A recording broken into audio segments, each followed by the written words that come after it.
মাঝে মাঝে শব্দহীন মুহূর্তগুলোই সবচেয়ে বেশি সুন্দর কথা বলে। যেমন এই রাইডটা, যেখানে আমার পিঠের উপরে ওর ছোট্ট হাতের স্পর্শ আমাকে পৃথিবীর সবচেয়ে শক্তিশালী মানুষ মনে করায়। আমি ওকে রাস্তা দেখাচ্ছি না, বরং ওর চোখে বিস্ময় দিয়ে আমি নতুন করে এই সুন্দর পৃথিবীটাকে দেখছি। বাইকের ইঞ্জিনের শব্দের চেয়েও ওর খিলখিলিয়ে হাসির শব্দটা আমার কানে বেশি মধুর লাগে। দিন শেষে দামি কোনো খেলনা নয়, বাবার সাথে এই ৫-৭ মিনিটের মুক্ত বাতাসই ওর কাছে আমার তরফ থেকে শ্রেষ্ঠ উপহার।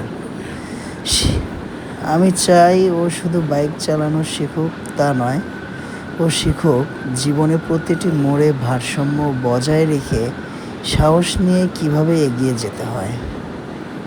এই খোলা আকাশ আর বাতাসের ঝাপটা ওকে শেখাবে যে জীবনটা চার দেয়ালের ভিতরে নয়, বরং অজানাকে জয় করার নামই আসল জীবন। বাবার বাইকের সামনের সিটটা হয়তো ওর প্রথম সিংহাসন হিসেবে ওর কাছে মনে হয়, যেখান থেকে ও পুরো জগৎটা জয়ের স্বপ্ন দেখে।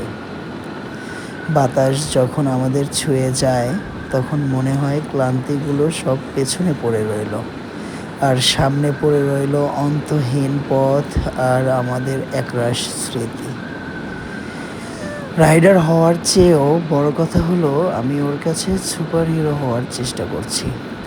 রাস্তা হয়তো শেষ হয়ে যাবে, কিন্তু বাবার সাথে কাটানো এই মুহূর্তগুলো গল্প ও সারা জীবন মনে রাখবে।